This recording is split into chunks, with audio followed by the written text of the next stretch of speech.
I would love a remake in the Resident Evil 2 style of 1, and I would literally kill for a Code Veronica remake because that I've game's never so played Code fucking Veronica, so weird, that would dude. be my first time playing it. So that would That be game is exciting for me. fucking weird. But Yeah. That's when hold they on, started if getting they real wild.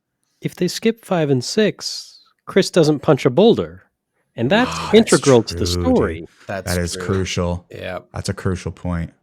Great point, I'm Nate. gonna That's fair. disagree. I'll be the same.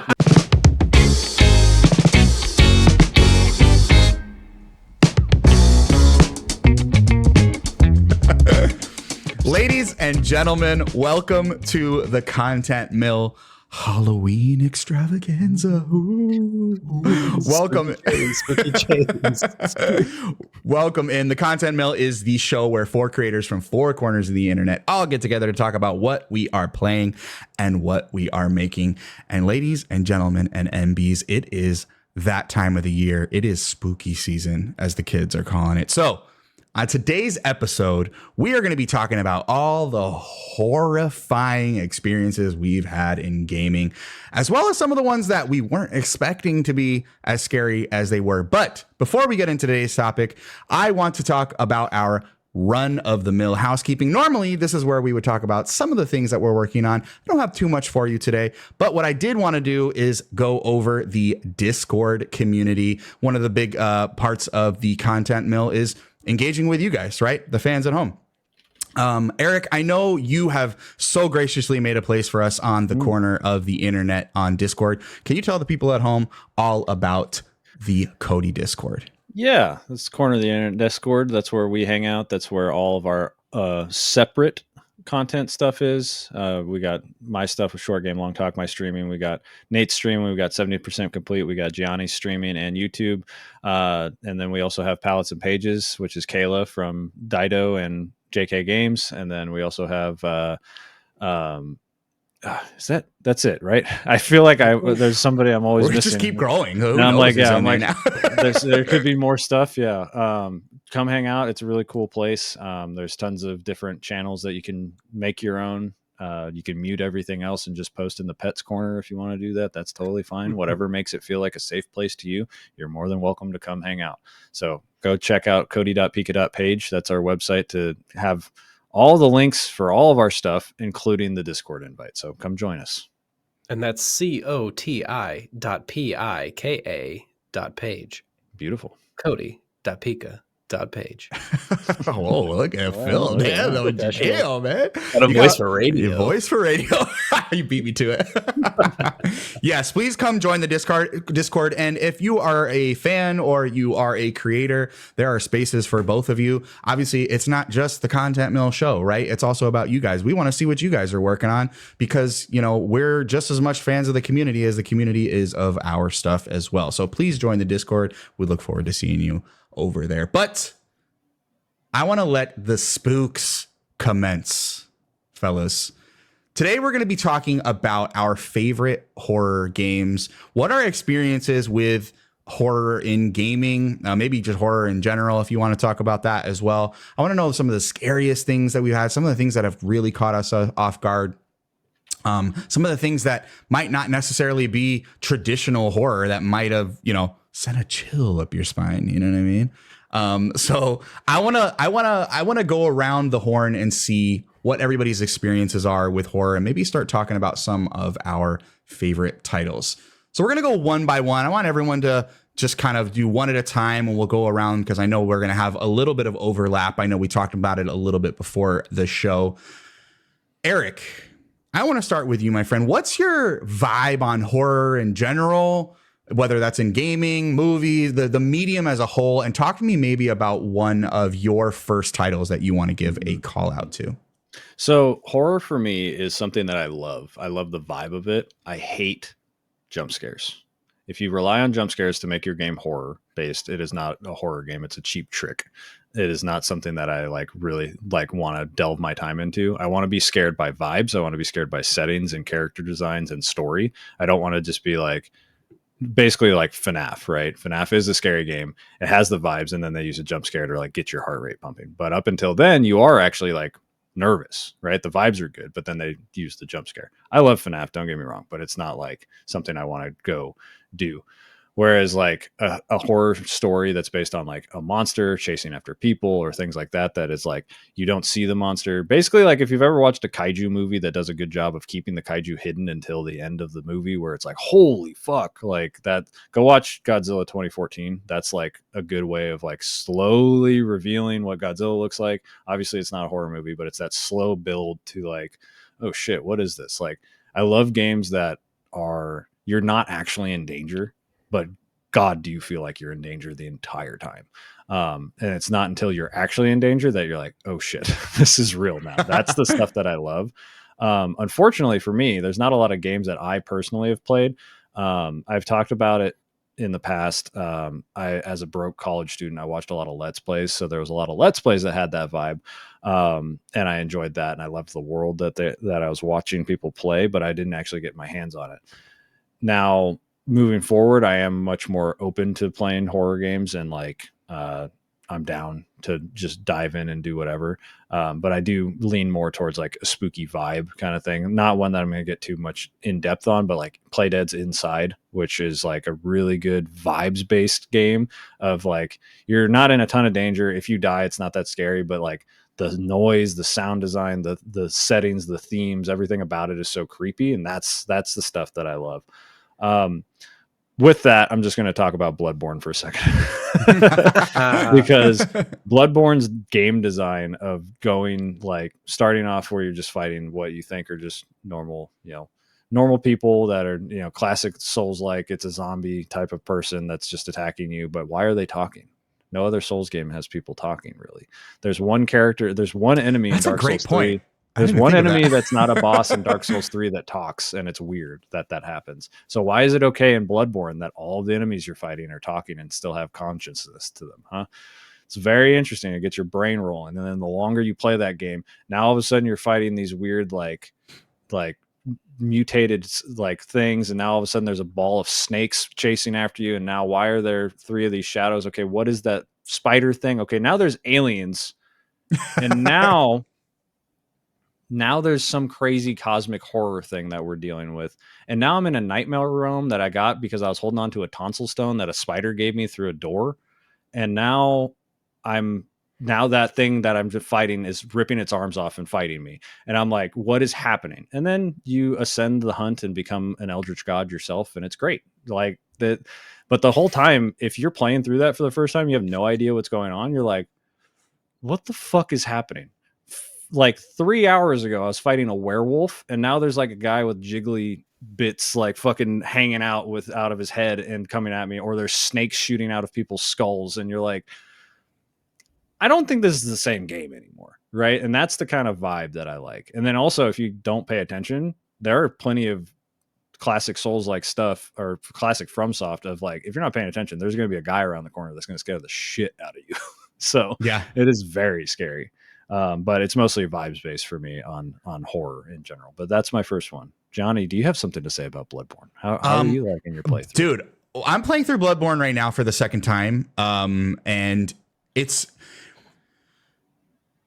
funny because when you think of Souls games, I don't think there are horror elements, but I don't necessarily look at them as horror games. Bloodborne, though, I feel is an interesting exception because it does kind of have that Dickensian vibe to it, and then obviously you kind of have the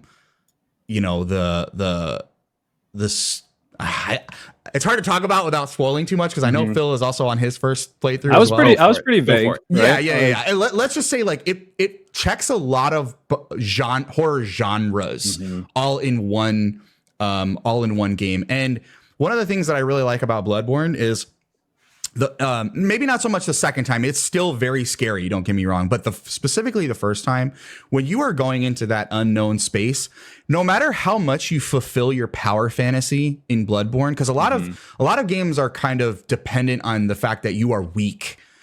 With Bloodborne, it doesn't matter how strong you become in that game. It is still terrifying. And there are still things out there that will not only scare you, but also they're out to crush you. You know what I mean? So it checks so many boxes that I love about horror. Now, obviously, once you hit your second, third, fourth playthrough, I'm sure that a little bit of that goes away. But even then, you still get the tone about Bloodborne that is still so scary. I still manage to get jump scared. Even, I mean, we saw it on stream the other day, right? Where you just forget, like, oh, there are things around corners that aren't apparent immediately. You know what I mean? So you do get those jump scares, but on top of that, it's a very scary setting. It's a very scary tone. And I think that's why Bloodborne, I think, again, I don't necessarily immediately jump to it as it's a horror game, but it is a horror game at heart before it's even a Souls-like game. So that's a great call out. The perfect spot is like very early on in the game is like in Old Yarnum. It's just like, it's an old like Victorian street, and then there's fog everywhere, and then there's just a werewolf walking out towards you, and you're like, oh, fuck. Like, it's scary, dude. It's very very scary. And the sound. One thing too I wanted to call out is the sound design. The sound design is incredible. Even today, I was playing, and I reached a point where this like choral music starts coming in, and there's just like this slow drone of singing that just like echoes in your head in a way that's just it's constantly elevating, and it's creating tension. And I think that even when maybe you've cleared a space of any enemies that could do you harm, there's still that tension of like at any minute, like something's gonna drop down or grab me, and I love that about that game. I think that's gonna be a running theme, is like if your horror game doesn't have good sound design, you're missing the mark, because that like there's been tons of studies that like sound is the thing that makes us the most nervous and scared. There's those tones that people use in games that literally are supposed to make you feel anxious, and it's like if you're not hitting on those, you're missing them. Yeah, absolutely. Good call out, Eric. Phil, I want to move on to you next, but before I do that, I have to call myself out. Because I didn't introduce you guys. So that's Nate, that's Phil, that's Eric. I don't know who I'm pointing to right now. Guys, everyone wave, say hello. Our names are on screen. Okay. Yeah, I appreciate that. Sorry. It's been a very long day, you guys. I'm sure. I don't know if you guys recognize that, but I just wanted to call it out. So, okay, we've moved past that. Phil, let's go to you now, my friend. Talk to me about your history with horror, as a medium, and give us your first call out. I'm a big weenie. I have a lot of friends who like horror films specifically, and they will always, around this time of year, they will send me recommendations for some of the best horror movies they're seeing, and they'll tell me the titles, and I'll say, "Wow, that's really nice of you to think that I would do that." I'll read the Wikipedia page and say, "Yeah, that sure as hell sounds scary to me." Yeah. And then I do not engage. Someday, I think we brought it up in the make a game episode earlier, but someday I will watch the Vavitch. I need to see. Great. Vavitch. You got to watch the Vavitch. Gotta see it. Great film. But yeah, like I do not engage with it for the most part at all. I've been like, this has kind of been my yearly project for this year, is like slowly pivoting to horror. So I am also playing Bloodborne. I'm also gonna get Silent Hill F. I'm gonna finally jump in, see some of that stuff. Some of the games on my list actually are games that I would not have tried out had I not been in the middle of my pivot to horror. The two that like jump out to me that I jumped in because of that are like real quick hits, but Without a Dawn and Dead Take are two pretty spooky games. I think actually, I have to double check this, but I think that they were also in one of the recent Jacob Geller videos. It's like 3 hours of horror, 3 games, 3 dead computers, I think is what it's called. But basically, 3 hours. Yeah. Yep. Yeah. So yes, he's in the same space that I am. So I've never heard of this Without a Dawn game, and it looks insane. It looks really good. It's really good. So it's like it's super short. It's like maybe an hour.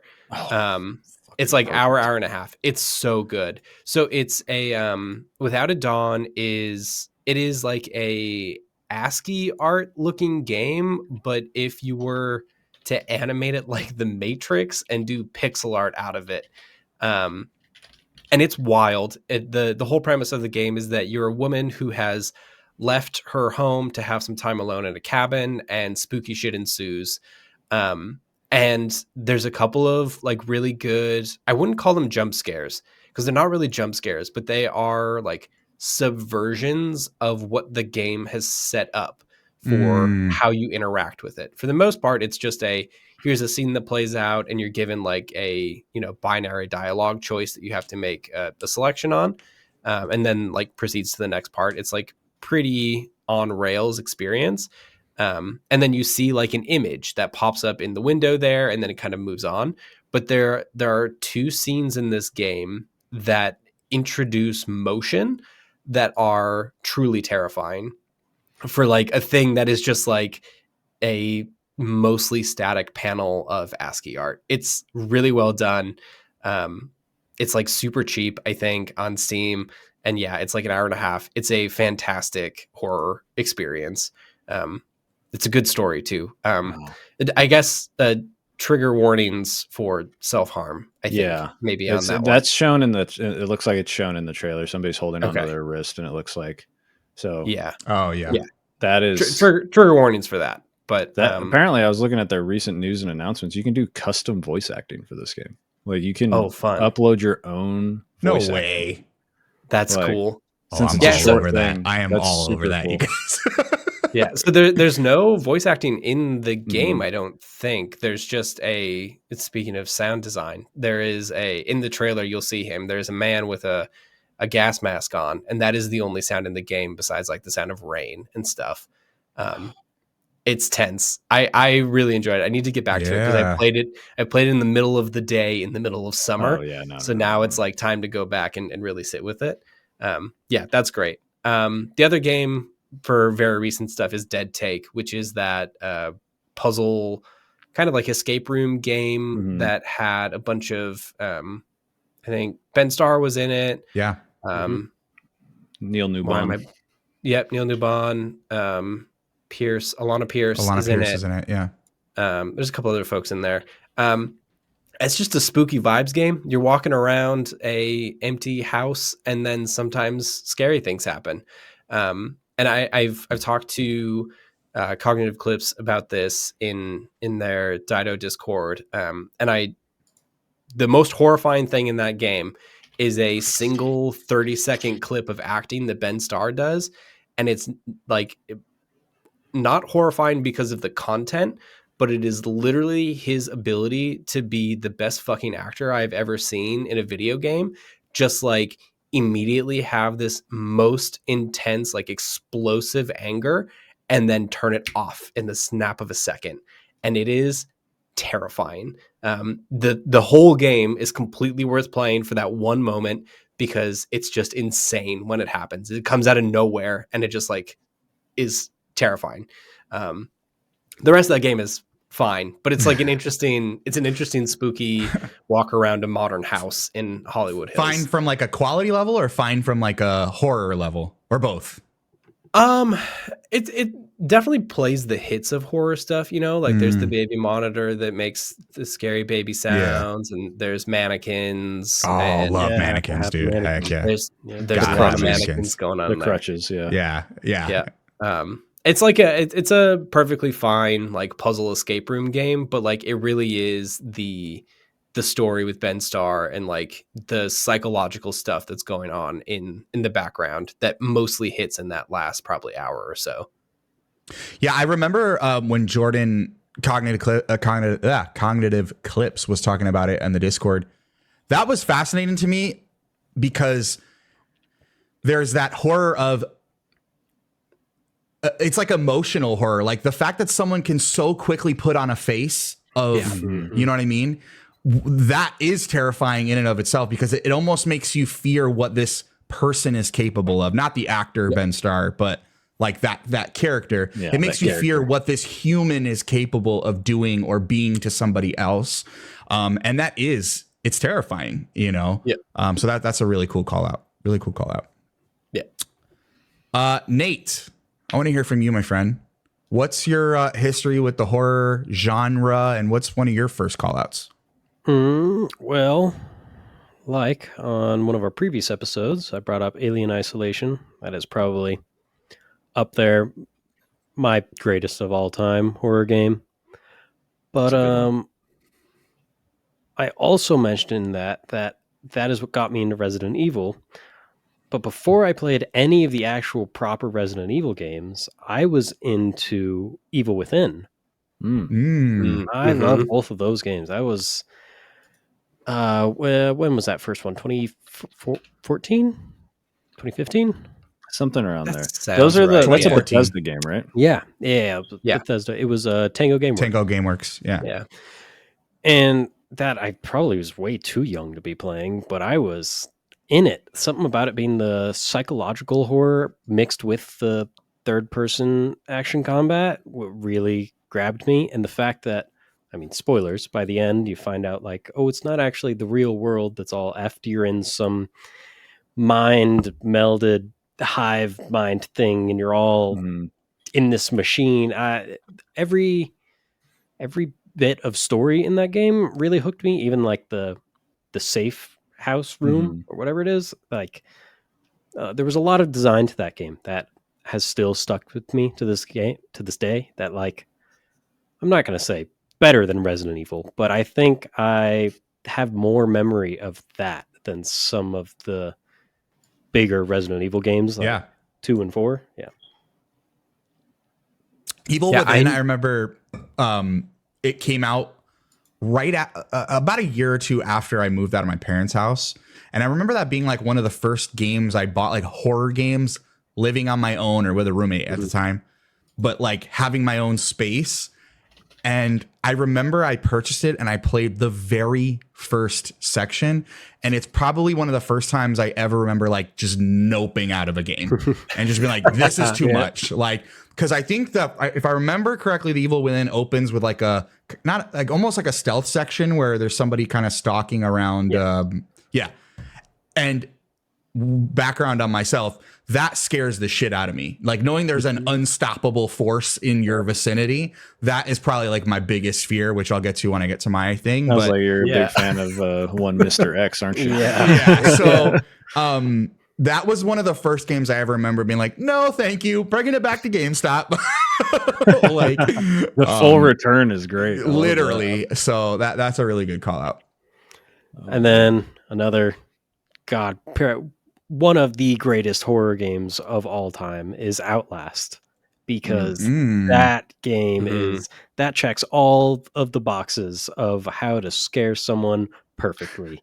The sound design, the darkness, and having to use your camera and the night vision, and but you're going to run out of battery, and you run out at the worst time possible all the time. And the design of every single, I guess you would call them the bosses, but like the asylum patient in each of the areas, man, that still to this day, when I have a nightmare every now and then, Outlast seeps its way in. Yeah. Yeah. And that series, from what I've heard, is some of like the scariest, like an Alien Isolation, like horrifying. They were pushing the bar back then, and it's crazy. Yeah. I definitely noped out of Outlast too. I'm ashamed to say. I do want to touch on, because I like that Evil Within call, and then we'll go around the horn again. You know, when we talked about Evil Within, that really brings me to, for my pick, Resident Evil 2. Yeah. I am a horror guy. I really do enjoy horror as a medium. It's I always joke it's kind of like my comfort. Like, you know, at the end of the day, I've had a long day. Like, I'll throw on a horror flick. You know what I mean? So I do have a real love for the genre. When it comes to games, though, something about being in it makes it really hard. So there are games that people are like, oh yeah, it wasn't that bad, where I'm like, no, I was terrified this whole time. So Resident Evil 2, when you brought up Evil Within, first of all, obviously, I think Resident Evil 2 Remake is the quintessential like Resident Evil game. I mean, you could play the original. Yeah, you could play the original, but you're going to have some thoughts on the voiceover. You're going to have some thoughts on the tank controls. Resident Evil 2 Remake, I think, is a perfect horror game. It's scary in multiple ways. Obviously, you've got your zombies and your monsters, but they know how to create tension that you could cut with a knife. They know how to employ silence in a really, really interesting way. And even just environmental cues like the weather, right? Walking, I'll never forget that there's a couple like really long hallways in the Raccoon Police Department where you can just hear the rain outside and the zombies in the very far distance. They're there. You don't know how close they are. They know how to employ sound in a really interesting way. But Mr. X in Resident Evil 2 is probably the most anxiety I've ever felt like playing a game. They know how to make you feel unsafe even when you think you should be safe. Hearing his footsteps through the hallway or trying to figure out, is he above me? Is he to the side of me? Is he below me? And then on top of that, having to dodge other threats in the meantime as well. You know what I mean? The storyline, Resident Evil games get a little crazy, but I think the storyline is interesting. It's well acted. If you're playing the remake, Resident Evil 2 remake would definitely be my call. I don't know if you guys have history with RE remake. It's that one specifically is in like my top 5 games. It's so good. And it's so fun because on top of it, it does another really important thing that horror games or horror movies and horror elements should do is it adds like levity and it adds like moments of normalcy where like Leon and Claire are just talking and they're like, oh man, I'm so happy to see you. Like, what are we going to do? Like, and then you're right back in the shit. Like it's campy, right? One of my favorite things is early on when you get to the 3rd or 4th floor, going up a bunch of stairs to the top of Raccoon City to police department. And you like walk around a corner and you see a shadow and you're like, oh fuck, it's a zombie. And you turn a corner and it's a little minifig being lit up by a flashlight on the wall. Incredible camp. Like it's so good. And then you're like, oh, whew, fine. Then like 5 seconds later, you open a locker and a zombie falls out of it. Like it has these moments of just like up and down and it's so good. And since it is early Resident Evil, you can still follow the plot. It's not that crazy to think about. All you have to do is be like, okay, there's a terrible corporation that built an entire bunker underneath the city. That's all you have to get your head over and be like, got it. Everything else makes sense. And then, the multiple playthroughs, all the different unlocks, everything like that. Playing through both sides, like playing through Leon's and then Claire's, and it's so good, and it is a fun time to just like go through. And I did one stream of it earlier this year where I like modded it to have the revolver right at the beginning. With unlimited ammo and just like ripped through that game. It was so fun to just be like, I know this stuff. I'm just gonna blast everything. Those are some of my favorite parts of the Resident Evil games, of like, especially on the recent ones where it just gives you the cheats for infinite ammo. And it's like, oh, this isn't a horror game anymore. Like, no, it's a high score game. I think that's like almost like a crucial part. It's like Grand Theft Auto, right? It's like you play through the game and then there's just something about Resident Evil games where you're like, now I got to go back and just fuck it up. Like just be like this unstoppable menace. You know what I mean? It's like a formative part of playing a Resident Evil game. It needs to be done. Like I'm not going to talk about it too much, but I just played through My Friendly Neighborhood, which is a Resident Evil game. Puppets.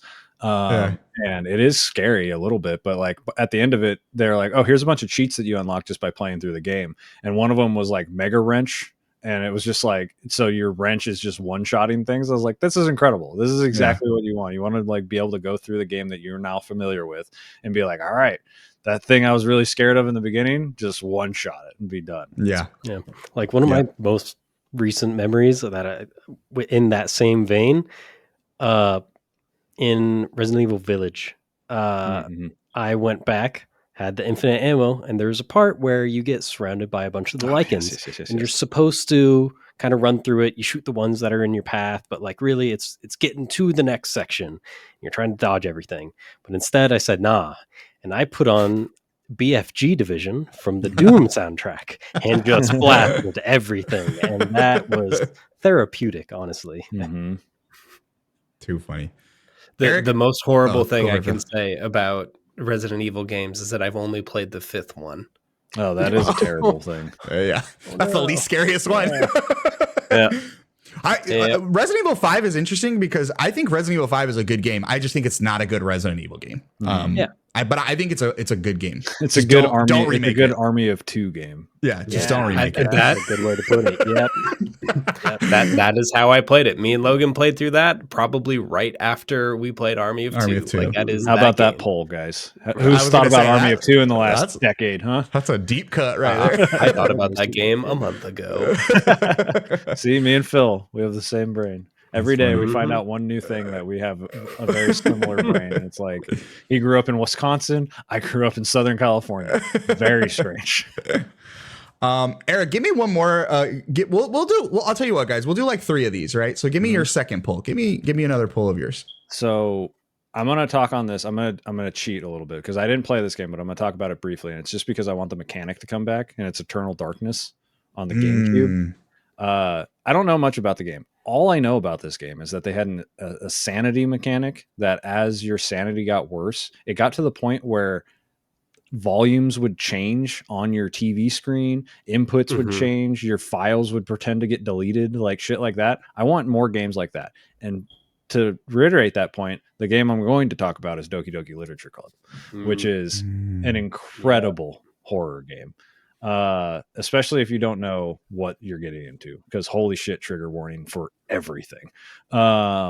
Because it just starts as a cute little dating sim and you're like, huh, all right, cool, we're just gonna talk, we're gonna go to I'm gonna name myself, and then there's gonna be, oh look, my cute neighbor who wants me to join the book club, the literature club, because she needs one more member, and oh look, they're all attractive women in this group and I'm the only male. Incredible. And then it just hits the fan so fast, so hard, and you're just like, oh, what am I? Yeah. And then on top of that, very similar to Bloodborne, right? You're like, oh, this is crazy. It like ascends a game, basically, and you're like, what is happening? And then a lot of fourth wall breakage from what I've never played it, but I watched a lot of Let's Plays for it. I want you to play that on stream. So I would love to. I mean, I know the twist, but I would still love to play it. All the imagery is fucked, dude. I 100%ed that game last year. Yes. Sounds for, great. Yeah, it's fucked up. I 100%ed that game last year for my show, Short Game Long Talk, and like the amount of love that that Dan Salvato put into that game, and like the letter, like for 100% that game, you get a note from him, like a handwritten note that was like uploaded into the game. And you also get stuff like you talk to characters in the game and they're like, I really appreciate you spending this much time with this game to try to make things okay for us. And I was like, fuck, man, like it's so good. On top of all of these like scarring things that are happening in the game, you also like, they realize in the game that like, hey, you're going through all of this for a reason and you're trying your best to make it a better place. And that's all anyone ever can do.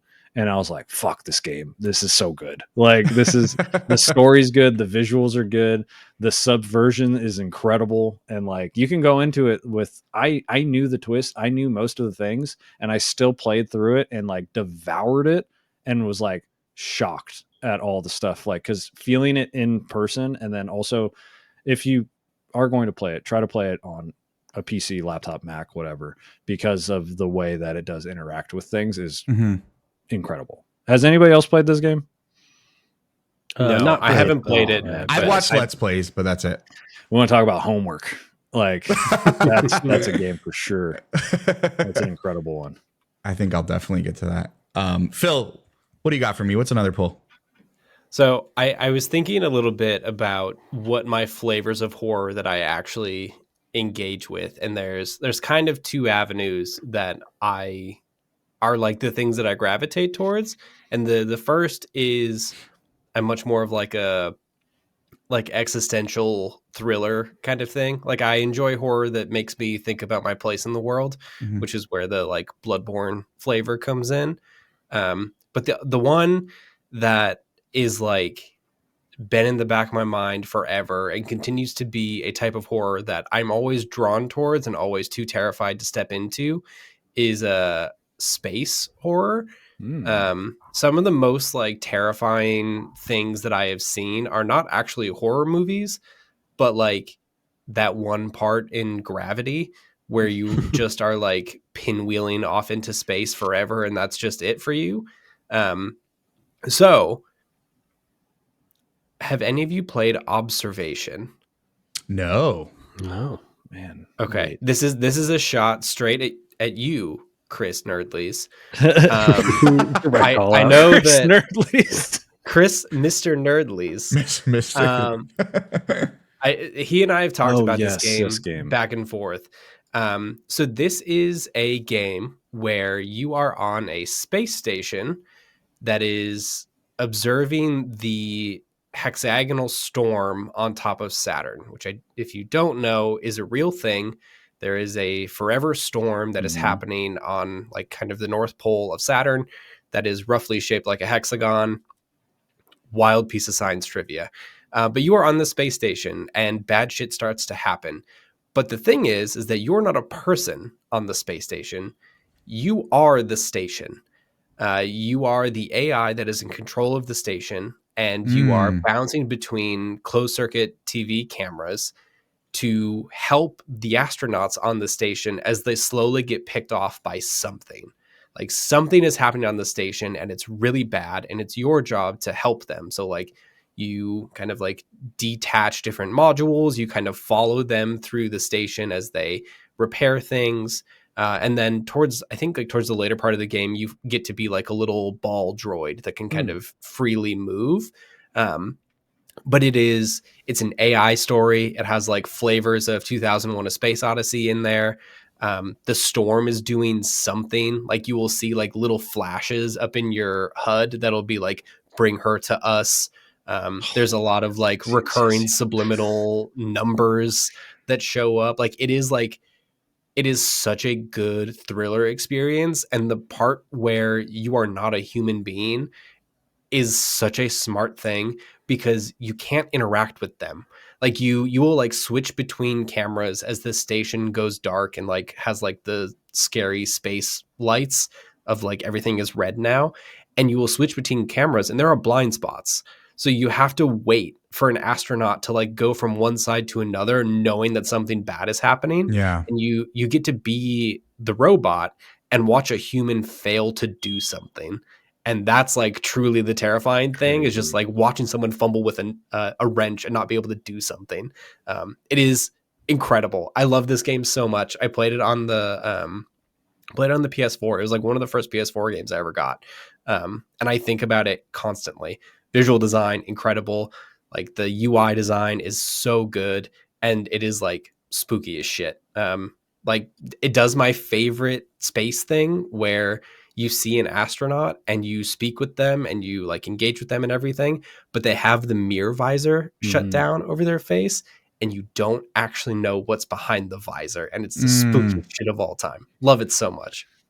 Can I recommend a game for you, Phil, that I have Of not course. played myself, but I think I feel like you've had to, of this game, or you maybe have played it, but you need to play Soma. Oh, this is on the short list of games. Speaking of Gianni noping out of Evil Within, the short list of games, horror games that I almost brought to this, that was games that I wanted to play but never did. I've played the first 10 minutes of Soma 6 or 8 times, like to the point where I've played it where you disable the thing. Where it can no longer kill you, and I still get freaked the fuck out in it's that a game. Crazy game. It's so spooky. But yes, but I owned it in 2 different places. But yes, the vibe is there. That's fully your shit. Like yes, yeah, end of the world, apocalyptic. Oh, like, this is grimy looking. There is hog in this game, from what I'm seeing. Yeah. Interesting. What, in Soma? There's full hog. Did Are you seeing that in the trailer? What are we talking about here? There's full How hog. did you find hog in this game? I just looked up Soma game and I went to images. It's like the 3rd row, 4th row, 5th row. I got to go pretty far down. Yeah. Okay. Johnny's looking for it. Someone went search job. There's hog. There's I a do few not- hogs. I do not see what we're talking about here. Oh no. Okay. So actually, this related. The other game that was on the short list of games that I noped the fuck out of immediately is Amnesia: The Dark Descent, which is the other game that this studio did. I burned through all of my matches immediately in the beginning of that game, and then realized that it wasn't for me. Got right out. Feels like under a couch. Like, come on. Yeah. Yep. Nate, I want to hear your second pick. I know you went through a couple on the last round. Give me your, give me your second one. But I mean, being the resident Dying Light sicko, I have to make a mention because Here we go, Nate. all three of those games, those got horror elements. Just Yeah. last week, one night, I decided I've already 100%ed Dying Light the Beast. I've done every safe house, every power station, every quest and side quest. So I put myself through going out at night with no weapons and very limited UV just to say I'm gonna go from point to point and sneak my way through and run from volatiles, and that's undoubtedly a horror game. Like, you can do enough that actually makes it where you can't do anything at that point. I had only the weapons that I would find out there, which sometimes would be limited to a hammer, and you're not doing much with that. And that's, Dying Light it's one of those special games to me because during the daytime, it's parkour action zombie slasher, and then nighttime, and it is stealth horror, and I love it. Yeah, I've never played I'm conflating it with Dead Island, but I've never played a Dying Light game. I know you talk really highly about the series, and I think now might be the time, especially with backlog season coming up. But what always fascinated me about Dying Light is it does seem to have that, like, it's two games in one. Yeah. You're kind of getting two experiences, and that probably adds to the horror element because during the day you're kind of, you feel so empowered. You're giving yourself this false sense of security, and then you get to the nighttime, you're like, oh shit, like I might be helpless. You know what I mean? Yeah. So I think that's a good call. The first time I got trapped at night, like in Dying Light 1, and I was like, oh fuck, this is terrible. This is so bad. Survivor sense, and you can see there's like, there's one, there's two, there's four around me, and I'm just gonna sit in this building for a minute and think about it. And one of these days I will get to a Dying Light game for you, Nate. I promise you. I'm gonna move on to my second pick, which is a game I like. Nate, I also sing very high praises of any opportunity that I get, and that is going to be Little Nightmares. Hell yeah. I am a massive Little Nightmares fan. I've now played all three. And I think I had the ability to play Little Nightmares 1 and 2 back to back, which I think is the way to play those games, is to play them as one game, because I think on their own people could have varying experiences. But I think Little Nightmares 1 specifically really has this ability to make you feel small and make you feel like really helpless. If you don't know Little Nightmares, it's a kind of a third person action. I don't even call it action. It's a platforming puzzle game where you play this child in this weird kind of somehow more fucked up version of a Tim Burton movie, where all the adults are just deformed and just scary and have weird attributes. You know, some people stretch and some people are just really powerful, but it really is the games. The Little Nightmares series is really a metaphor about childhood fear, and Little Nightmares 1, on top of really owning that metaphor, has some of the most tense environments. And when you're it's split up into 4 or 5 sections, and in each of those sections you're tasked with outmaneuvering and sneaking around one of these giant adult monsters that are really all they want to do is kill you. And there's something about the tension created when you're sneaking through these just disgusting environments, knowing that the slightest sound will immediately get you knocked out. But on top of that, the sense of scale in Little Nightmares games, I think, is unmatched. It just knows how to make you feel tiny. And I think that in and of itself is terrifying. There's nothing like feeling like you're powerless. Going back to a lot of the game's running themes, right? And Little Nightmares, you feel powerless. There's no way for you to take on any of these big titans or whatever they're called. Little Nightmares 2 and 3 start introducing some combat elements, but even those are few and far between. The monsters that you're outrunning, for the most part, you have no ability to take them out. So there's something about that powerless, small feeling that Little Nightmares gets you, on top of the fact that these are really scary and creepy and dark and dusty environments that just make you feel a little gross. I also love Little Nightmares as well because there's a level of environmental storytelling. There's no dialogue in these games. So a lot of it is just like the research that you're doing on your own. And when you do that work, it's rewarding because you get even scarier information about this world, and it makes it that much more terrifying if you're willing to put in the work. And I really like that about Little Nightmares. I don't know if you guys have any experience with a Little Nightmares series. Yeah, I played through the first one with my wife. Okay. You haven't? Yeah. No, I have the first one. I just found out. I think it was like a Games with Gold thing Probably. that I have, but I've never actually played it. It's very good. It has the like limbo inside thing where just like you die and you immediately start over, right? Yeah, exactly. Yeah. It's very generous, it's very generous with checkpoints because you will die a lot, and you will, admittedly, as a super fan of the series, like the platforming is subpar at best. Spatial, and to be honest with you, I almost feel like it gets worse as you move through the series. But like the spatial awareness in that game is it can be frustrating. But outside of that, it's just a phenomenal game. You know what I mean? Vibes are peak. The end of that game is incredible. The tension in that game is something that like is hard to replicate. And the feeling of helplessness and like childhood trauma and cyclical nature of that game that kind of wraps up a bow at the end and everything like that. It's basically like if somebody saw the beginning of Spirited Away where the parents get turned into pigs and they're like, let's make a whole game about that. Yeah, it's like a dark fantasy world. And to your point, Eric, the ending of Little Nightmares 1 is phenomenal.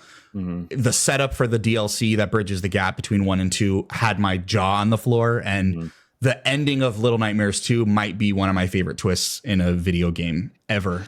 Well, now I got to play that one. I never got around to it because I played the first one with my wife, and then I'm just waiting to go through it. I'll probably go through it again, do the DLC, and then play 2. From what I've heard about 3 is that it's not as good, right? Yeah, might want to hold off for a minute. So I played through it with a friend of the show, Chris, Mr. the Nerdlees. Mr. the Nerdlees. Mr. the Nerdlees. And I will say it is the weakest of the 3. If you are a fan of the series, play Little Nightmares 3. I think it's well worth your time. But adding the co-op element introduces a lot more jank than even the first 2. So if you're okay with getting past that, then I think it's worth the play. But if you'd rather wait for, either way, if it gets some TLC post-launch, play Little Nightmares 3, especially if you're a fan of the first 2, for sure. But moving on, last round, Eric, give me your third pull for favorite horror games. All right. This game is all about like the vibe. If you like fishing and boats and Resident Evil 4 management style and Lovecraftian horror, Dredge is the game for you. Dredge was one of my favorite games the year it came out, which I think was 2023. That game I was blown away by. It's incredible vibes. It's incredible mind fuckery. It has the perfect amount of like eldritch horror stuff that leans into the Lovecraftian side of things to a perfect amount to where they're not getting too convoluted and too much in the sauce, basically. And I love there's moments in that game where they just start playing music that is so terrifying and puts you so on edge, but nothing is happening and nothing will happen. but you think something's going to happen because why is the music playing? Why is it so loud? Why am I not safe right now? And God, I wish I was streaming at the time when I was playing that game, because I predicted the twist 15 minutes before the reveal. Because like I had a moment where I was like, that looks weird. And then 15 minutes later, I was like, holy shit, I was right. Like, and I wish I had a clip of me like getting that reveal, because the story is actually really good. I've actually never gone back for the DLC. There's like a handful of DLCs for that game now. And then there's also a bunch of collaborations with stuff. Dredge ended up, I think, made it into Dave the Diver and a couple other places. But Dredge is incredible. I love a fishing game. I love an Eldritch horror game. I love like the inventory management and everything, and then the art style is super good, and then a very straightforward, freaky, weird story. Like it's damn near perfect. Like I have no complaints about that game. So if you haven't played it, go check it out. It's a very quick playthrough, very cool vibe. Chris, finally, speaking of the Nerdlies, we're just gonna keep bringing him up because he's the horror guy. If you like horror streamers, go watch the Nerdlies on Twitch. He streams horror games almost exclusively. He finally played through it and he loved it too. And even though I'd been telling him to play it for like 2 years, so Chris, finally, you understand the power of boat. So yeah, go play that game. It's incredible. Yeah, I played Dredge when it came out. I never rolled credits, but it was one of those.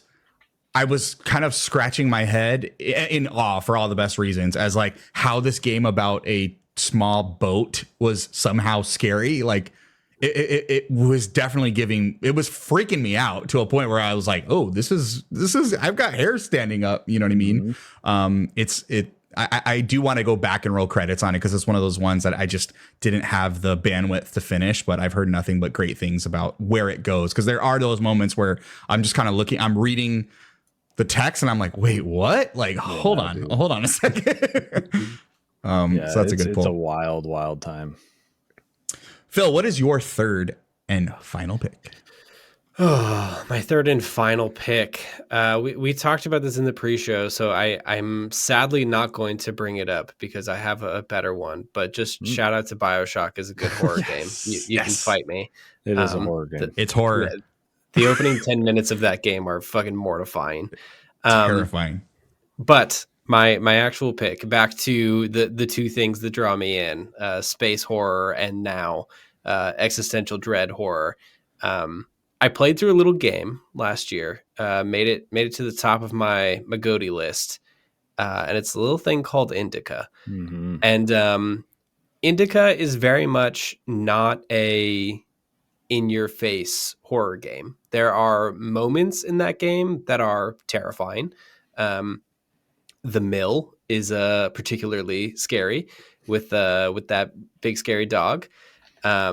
And there are a couple of other moments that are like just bone chilling awfulness. The walk, I would say, at the end of that game is particularly terrifying. Check out some content warnings for that one. But it is just like it is a surreal Eastern European at the turn of the century, like Orthodox Catholic discussion about faith and the devil and the voices in your head and who can you trust, when you cannot trust your own self. And the end of that game is something that I continue to think about constantly as like a way to like just like think about like existentially of like, what was this all for? Like, why did we do this? Like, why did I spend 6 hours with this game that is constantly assaulting me with the worst of humanity? Yeah. And then it ends and it's like, yeah, dude, humans suck, man. Sucks, right?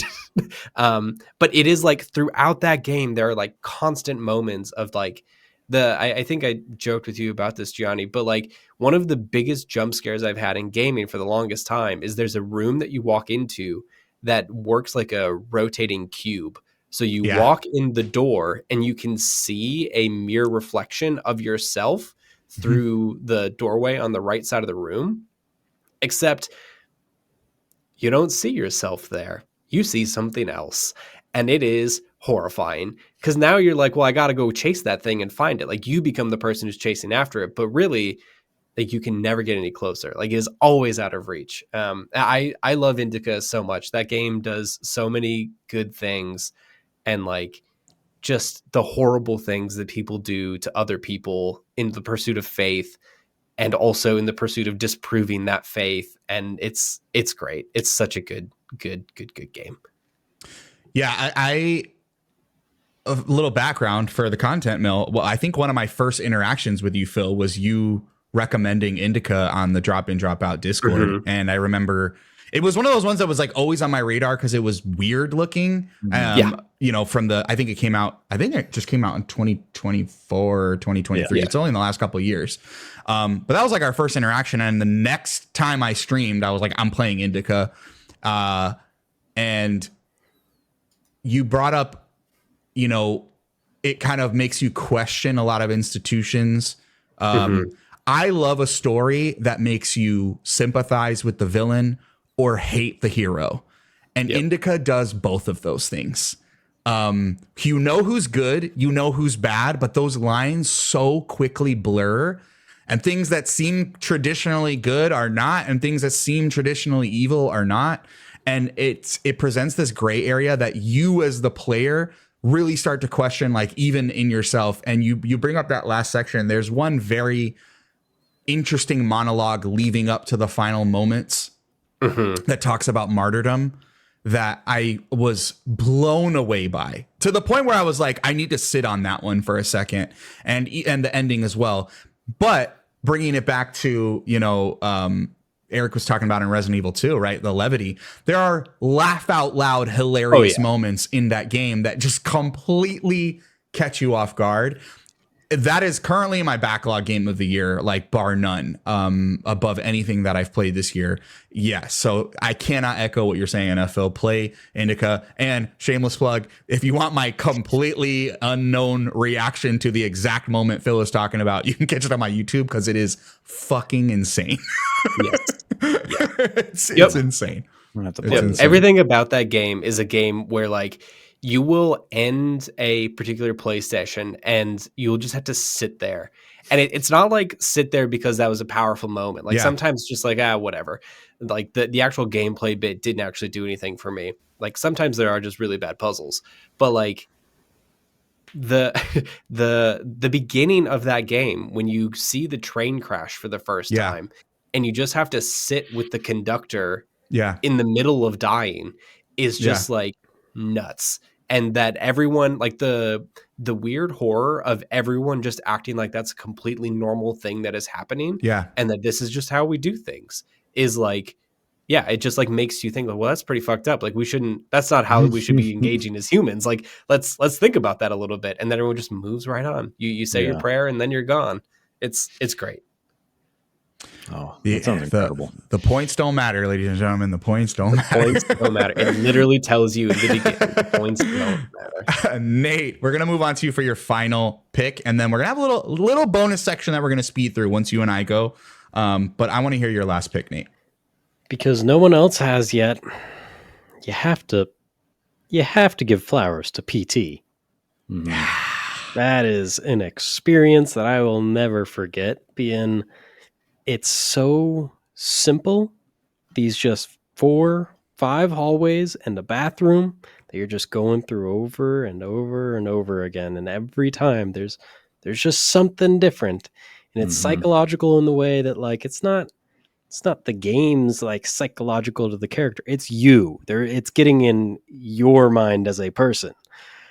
And the amount of times you be going through and you're like, oh, I feel like I did something wrong in the puzzle this one.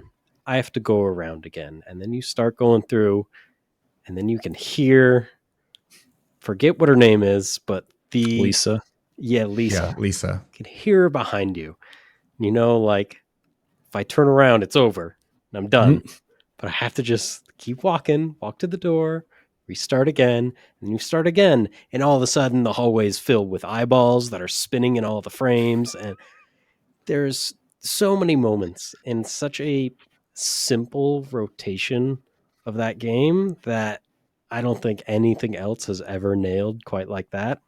and surprise, it's Kojima. Like, Mhm. Yeah. so that's Silent Hills. The fact that was Yeah. going to be a full game, I think, is one of our greatest losses of horror in all of gaming. But PT, God, what a time. Mhm. And that was such an interesting one too, because it wasn't an ARG. Like, I'm not going to call it an ARG, but it was that weird, like, the whole community is trying to solve it all at the same time. I remember when it came out, and like, I don't think anyone like fully completed it for like 24 or 48 hours, if I remember correctly. So people were like trying to figure out how to complete the PT demo. So it took a few days before that Norman Reedus reveal even popped up. And I remember I was one of those ones where I downloaded it the night it came out, and I was living with 2 roommates at the time. And even like one of my roommates was a gamer, the other was not. But we were all crowded around the couch, like trying to figure out. And then it's speaking through the freaking DualShock controller, and you're just like, but it also is listening in on the mic on the DualShock controller. It just felt like this really. I'm fucking getting scared even talking about it, because what's behind you? Yeah, it felt like you were in the game, even though you knew you weren't. It felt fourth wall breaking, even though. It wasn't doing the like, clever fourth wall. It like felt real. You know what I mean? And then with just the minimal, very, very small amount of storytelling, with just the radio going on, and how like it's the same almost every time. But then one of those times it'll be a little different, or it gives like a warning to you. And then the baby crying. And there's so many little things that they do perfectly. And I am... still salty that you can't download it on a PS5. Well, I do, before I get into my last one, I do want to give an honorable mention because it's very PT-esque. If you haven't played Ludo from this year, please do yourself a favor and play Ludo. Not only is it terrifying, it has all those same sensibilities. I don't want to spoil anything, but Eric brought up the Doki Doki literature thing where, play it on a computer because it does some crazy shit. Ludo does some crazy shit, and if you liked PT, I highly recommend you play Ludo. Please go check that one out. I fucking hate this. This looks so scary. It's terrifying. I'll put it this way. That was one of those ones where I'm like, thank God I played it on stream, because I don't think I would have been able to finish it by myself. Wow, honest to God. It's a very good game. It's a very, very good game. And another game where, like PT, even when things seem accidental or unintentional, they're not. Everything is on purpose in that game. So anytime you're like, why is it? What? I don't understand. I promise you it's all intentional. None of it is an accident. So check out Ludo. But it's terrifying. Yeah. I do want to give my final pick, and then we'll go on to our quick little bonus round, and then we'll call it a night, fellas. And I want to shout out Dead Space 2. Dead Space 2. Dead Space is probably one of my favorite horror franchises. The original Dead Space is, a classic, I think, all things considered. Dead Space 2, though, I think amped up those horror vibes in a different way, because it took everything that scared you about Dead Space and moved it to more, obviously this is set on a space station in the future, but it moved it to environments that you were a little familiar with, right? So you have the school, you have the hospital, you have the church, so it felt a little bit more grounded, even though it obviously wasn't. I will never forget one of the craziest jump scares I ever had in any game ever was playing Dead Space 2 on the PlayStation 3 when I still lived with my parents. And there's a section where you're underneath a church and you're walking through a morgue, and you know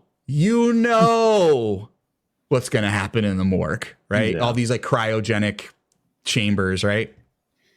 The loudest I've ever yelled was having that false sense of like, oh, I think I made it towards the end. That's weird. Maybe it was just trying to, and then it hits you. It jumps out. You knew it was going to happen. And I just screamed at the top of my lungs. On top of that, it's a great action horror game. If you like it's a fun shooter. Obviously, Dead Space has a really interesting combat style where it's not about headshots, it's about limbs. So you have that really interesting combat style, but it brings those scares. Dead Space is really good at going like, oh, I know it's going to pop out of the vent. I know that vent is where a monster's going to pop out. And then it kind of pauses that for a little bit to kind of throw you off and try to be like, okay, now they're coming out of different places. I don't know what to expect. And I think Dead Space 2 ramps that up to the second level. So Nate, you haven't played the second one, right? This is your first time playing through Dead Space. Okay. When you finish Dead Space, inevitably when we get that remake, I really hope that you play it because it's a really good game. I don't know. Do you think they'll do a remake? I hope so because the Dead Space 1 remake performed well. Not as well as like RE4 or RE2, but I would think that they're going to do a remake. I'm just curious because I've heard mixed things about the ending being more of a knot at the end of it because I've heard the remake changes the ending a little bit so slightly to be more it changes a little bit. Top. Absolutely, it does change a little bit, but nothing is going to be as divisive as Dead Space 3. But that's a conversation for the only other one I played. Again, like Resident Evil 5, great game. Not a good Dead Space game at all. I don't know if we can necessarily even say Resident Evil 5 is a good game. I thought it was good. I enjoyed Resident Evil 5. Well, maybe that's it's subjective. I think you got to take some things about Resident Evil 5 and put them don't in a remake box over here. Do not remake Resident Evil 5. Well, we can talk about that. Like, I could do a whole episode about the Resident Evil franchise and being like, they need to just be like, okay, we remade 1, 2, 3. We need to go back and remake 1. We need to actually remake Code Veronica, and then we need to go, what the fuck can we do to get us from 4 to 7 and not talk about 5 and 6 and just redo those? I have a theory that this remake line is kind of ramping to like, hey, we're going to just skip 5 and 6. And it's the new canon is the remake timeline over to the main line 7 and 8. So I think you're onto something with that. As long as I would love a remake in the Resident Evil 2 style of 1, and I would literally kill for a Code Veronica remake because that game. I've never played Code Veronica, weird, so that would be my first time playing it. So that would be exciting for me. Fucking weird, but that's when they started getting so wild. If they skip 5 and 6, Chris doesn't punch a boulder, and that's integral to the story. Dude. That's crucial. Yeah, that's a crucial point. Great point. I'm going to disagree. I'll be the same. Oh my gosh. Well, guys, I do have one extra bonus round, and I promise we'll keep it quick because I know we're going a little long. But one of the things that I was curious about, and this is something that was inspired by the recent Drop In, Drop Out Halloween October episode. Cognitive Clips, friend of the show, was talking about a moment in the game Tales of Arise, where he was speaking on there is a moment in that game that just absolutely brought the horror, brought the stuff. And that kind of got me thinking, like, what are some games that brought that same stuff? So I want to start with Eric. Just go through a few games. We're not going to go around the horn 3 times, but just give me a few games that gave you those vibes and maybe what those moments were. I'm looking at our run of show and I see that I have some overlap with Phil. Phil, which one would you rather have, your number 1 or number 2 on your list? I'll take my number 2. I want to hear your take on my number 1. So it's going to be very similar to your number 2, but the Outer Wilds is fucking terrifying, bro. That I just played that game for the first time this year for short game, and I didn't play the DLC, so I haven't gotten to that yet because I didn't have enough time. I'm gonna circle back on that next year for the show, bring back some people that were on there. No big deal. The developer of Venba and no big deal. Humble flex. No big deal. But there is a point, like, for the most part, it's beautiful. It's really cool. It's like great music, cool vibes. Once you get the control of the ship, you're like, okay, yeah, I'm cruising. This is cool. And then, like, all of a sudden you're jump scared by an intergalactic rock that just like zips in behind you.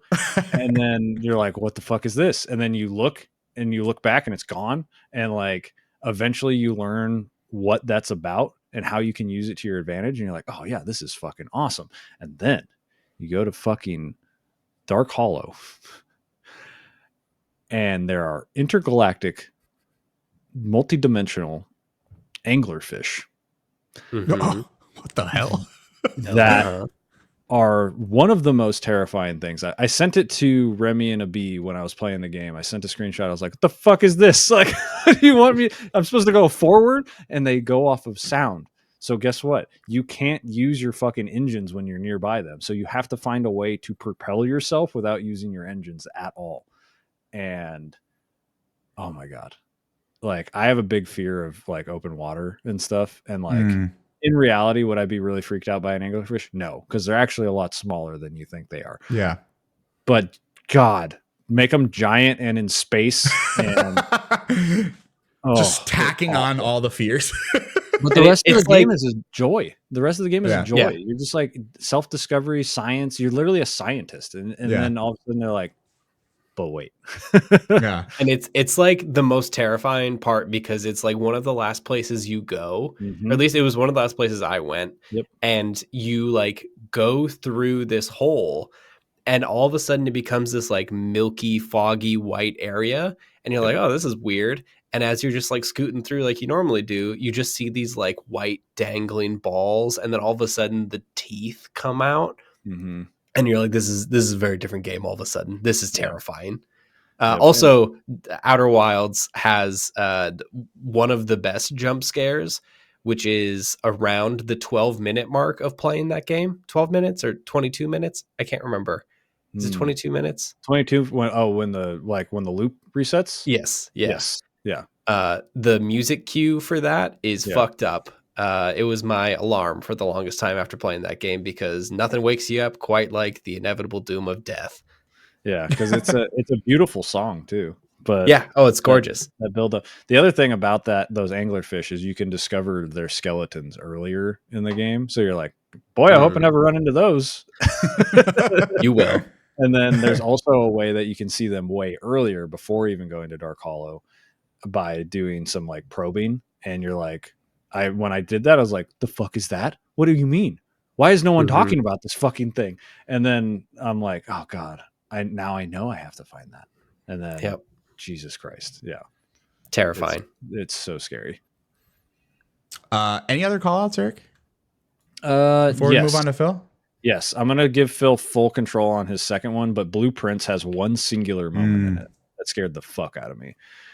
Because there's this guy, I forget his name, but he's basically like a fortune teller thing that you can use. Oh, yeah. And you get visions and stuff, and they're very cool and artistic. And then there's one. There's one that is a perspective of you right there and there at the fortune teller. And it's somebody opening a door, and you're at their perspective. And you're like, what the fuck do you mean there's somebody else in this house? No, I haven't even gotten to that point. So that scared me, dude. And I was like, what do you mean?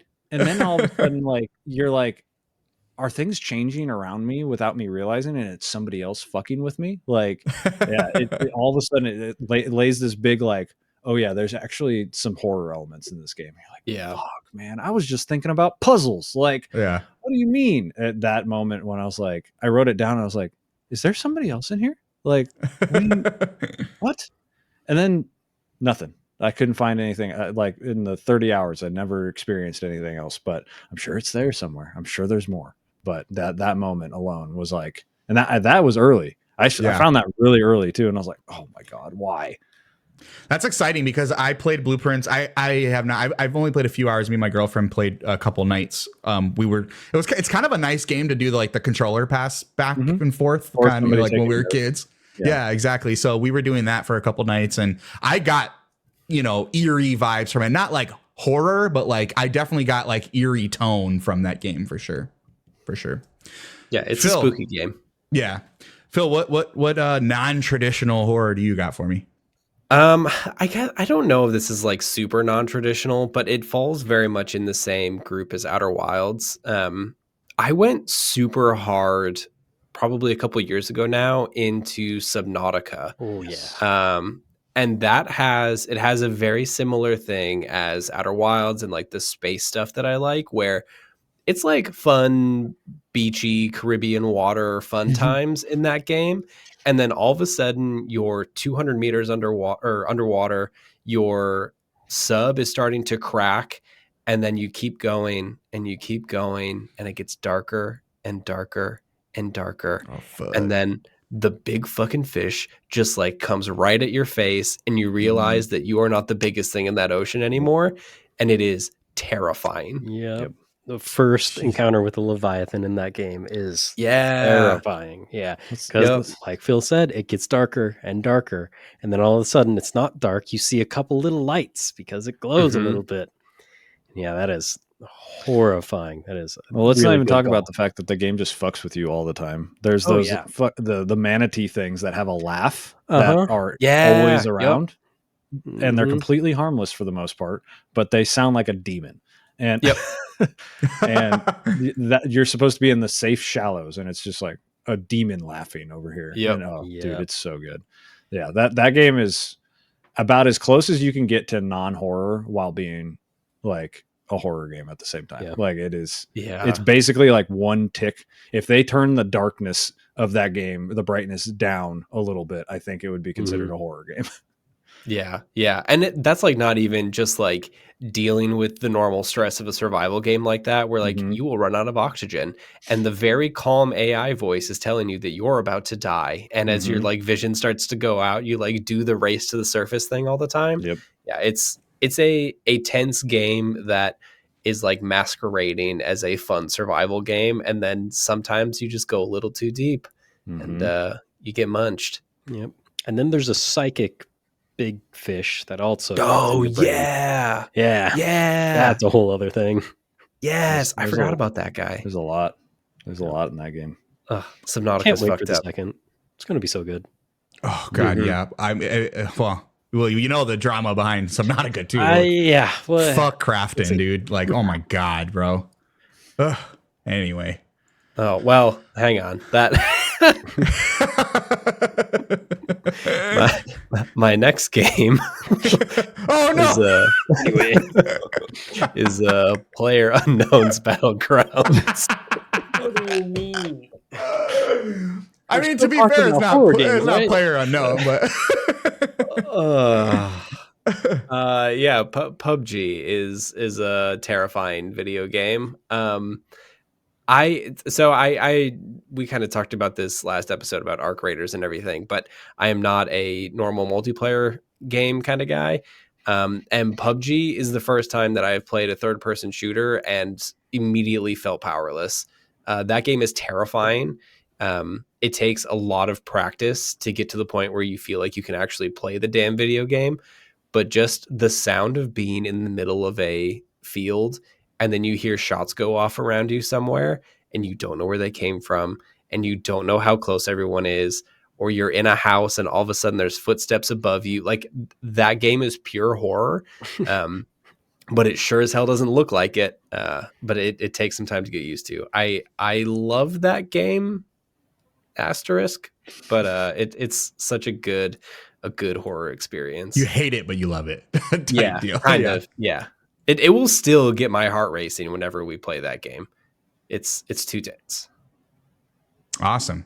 And just to clarify, no shade to Player Unknown. This is purely we're not talking about Player Unknown. Okay. All right, cool.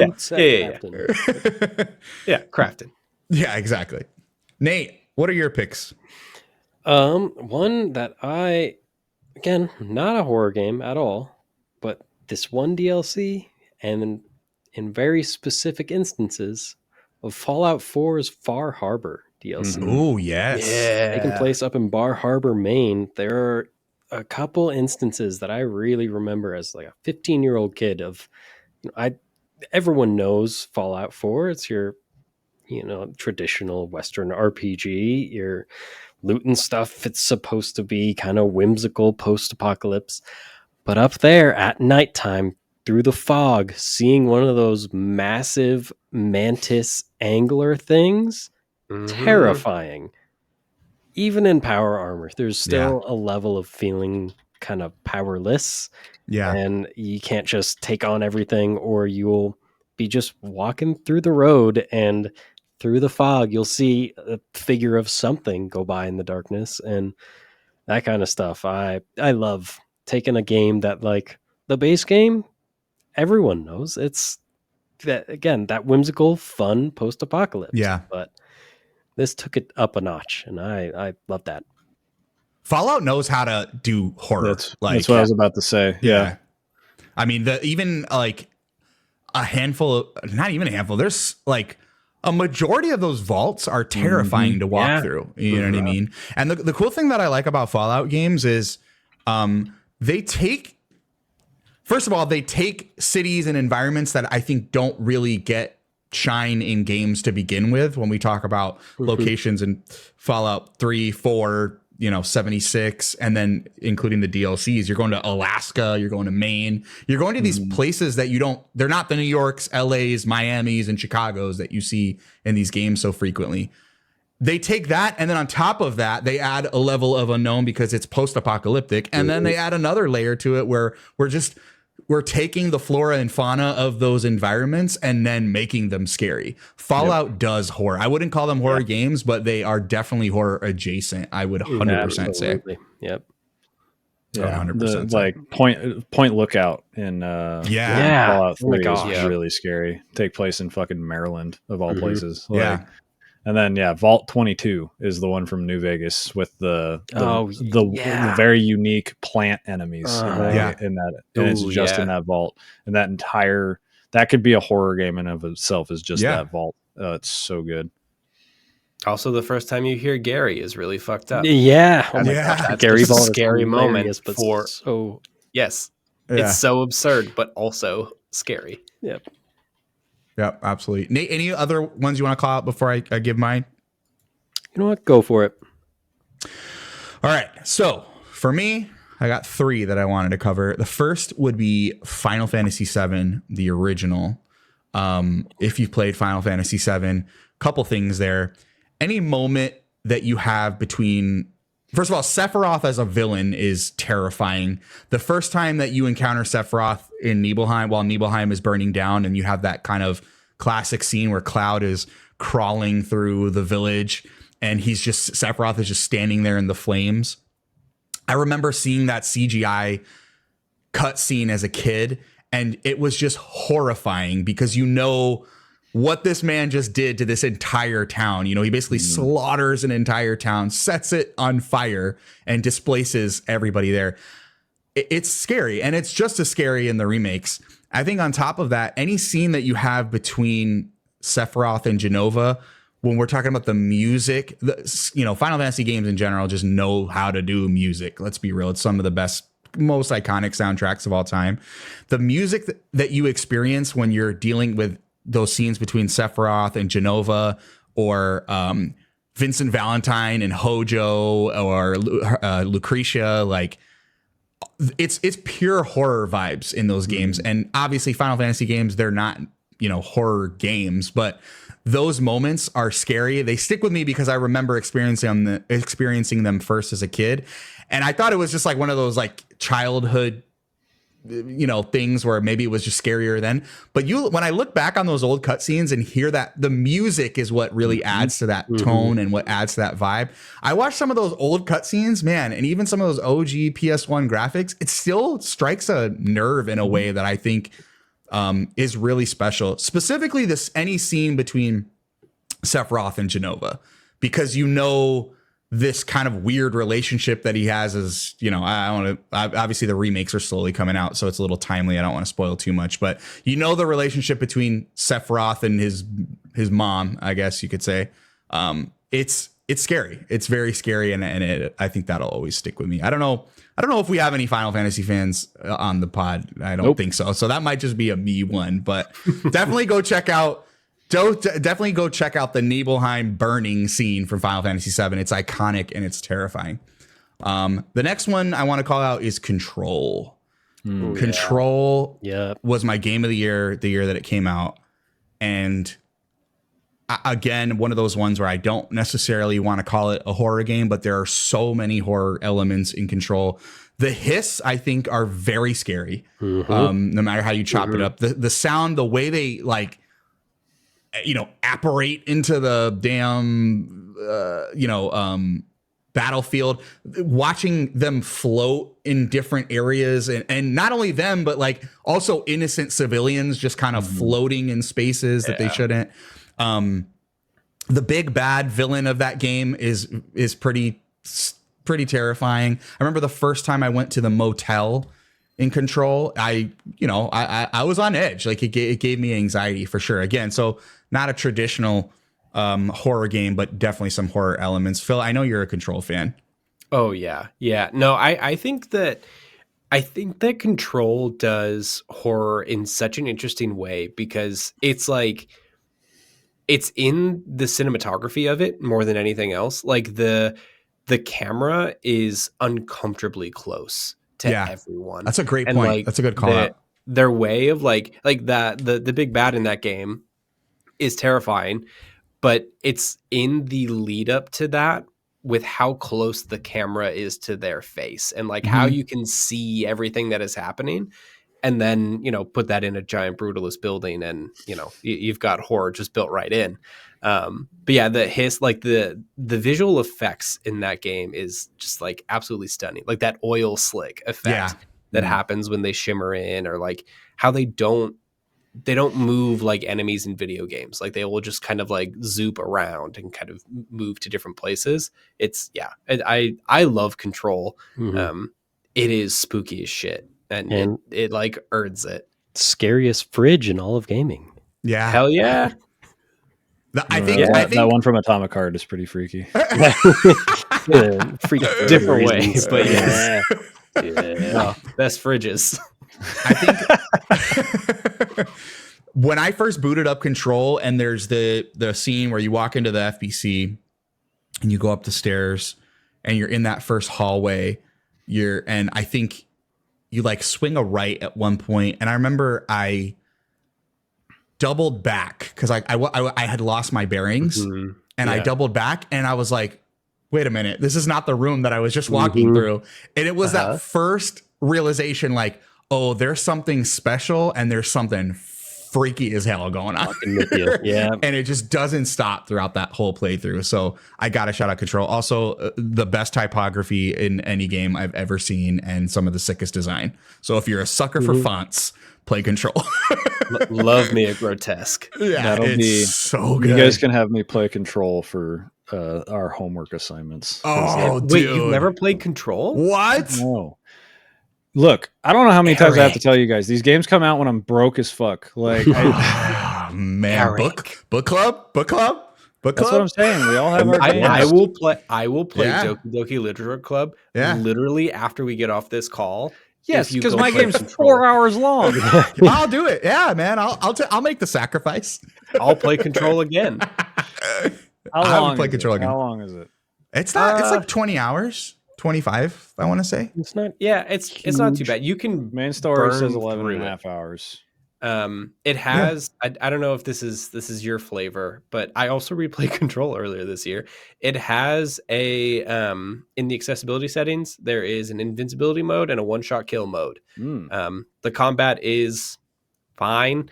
The crafting stuff is also mostly fine, but if you are there for the vibes, turn that shit on and just walk through that game, because you will not miss out on the menace of those characters. You will just get to experience the vibes. All right. When we do our book club, I will. That can be the top of my list, because it's been something I've been interested in. But so good. And I have look. This is how you know I'm interested in a game, because I know nothing about it. Because when I want to, like, when I am slightly not really interested, I look stuff up. But Control, I'm like, it's up there as something I'm interested in, and I want to know nothing. Right? That's good. So. I'm the same way. When I'm really invested on trying something, I pretty much go calm silent, because I really just want to, like, let me know, like, is the consensus that it's pretty good? Cool. Like I'm checking it out. So I'm I just need to hear one person I trust in their opinion to say it's good, and I'm like, okay, then I'm good. Yeah, I like Control so much. It was the first episode of Codex that we did was on the oldest house, and like the setting. We talked about that fridge. And poor little cool, Michael. It's so cool, dude. It's so good. Also, just like if that is your jam, there is an entire like homebrew community out there that a lot of Control is based on, and it's called the SCP Foundation. Yes. Go check it out if you haven't checked out any of that stuff. Like, the SCP has an entire wiki, and it is filled with some of the coolest. Like, this is the fanfic I engage with, where it is just hey, do you like that fridge and the fact that this fridge has lore? Here's an entire wiki of weird objects that are just that. It's so cool. Yeah. That's early internet stuff. Mm-hmm. Oh, Control's so fucking badass. Guys, I want to end on a high note. So I'm going to leave it at Control. We're doing a book club. Executive decision is confirmed. So this is why you reveal when you don't play things. Don't be afraid to say, hey, I haven't played this. Because then all of a sudden you have a new show idea later. Yeah, exactly. But it was fun going through all our favorite horror picks. If you are watching at home, if you're listening on Apple Podcasts, if you're listening on Spotify, hopefully some of these picks influence you to go check them out. And maybe you have your own picks. If you have your own picks, leave them in the comments. We'd love to know because we're always looking to play new games. Some of us have more time. Some of us have less time. You know what I mean? Maybe Eric will never get to it. Who knows? But I appreciate you guys for coming along on this ride today.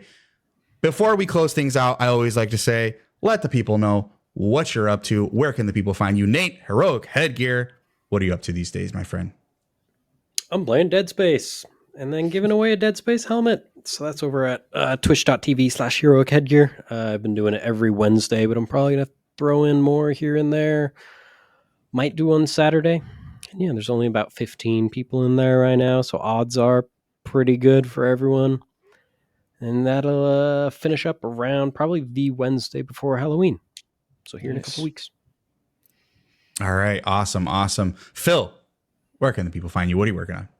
You can find me at 70percentcomplete.com. I'm also on Blue Sky.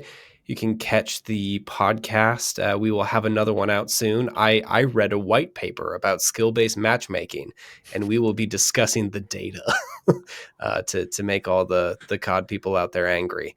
I also have an Avowed video coming out. Hopefully by the time this goes live, it will be out, but yeah, who knows? These things take time. So keep an eye on the YouTube for that. Awesome. Eric, Mr. The Human, what are you working on? Where can the people find you? I don't know when this is coming out, but I'll probably be done with Bloodborne, I would imagine. So I'm at your pace, you will be done with Bloodborne. Yeah, unless I hit another fucking ROM-shaped wall, but whatever. Yeah, I should be done with Bloodborne by now, which means I'm going to fully transition into playing shorter games exclusively on my Twitch channel, twitch.tv/MrTheHumanPlays. But if you're a sicko and you follow me on TikTok, I know why you're here. You're here for the Horse Girls, and that's on Mondays. So come follow me on there to check out all my Horse Girl content, because Jesus Christ, that fandom is very welcoming and very cool, and I love them a lot. So if you want to see me race Horse Girls, completely different from horror. I wanted to plug a different thing because I plugged Bloodborne in the last one, so I was like, Horse Girls in this one. Come hang out on Mondays. Awesome. And if you don't know, my name is Gianni. You could find me on YouTube, Twitch, TikTok, Instagram, Threads, Blue Sky. Look me up, Gianni DeCrosta. I'm the only one on the internet. So if you look me up, I'm guaranteed to be there. I don't want to give away too much about what I'm going to be posting on YouTube in the coming weeks. This probably will be posting the week of Halloween. So like Eric, I'm probably wrapping up both Alien Isolation and Bloodborne on my Twitch streams. I'm streaming Monday through Thursday, 9 a.m. Pacific Standard Time. So make sure you join one of my streams.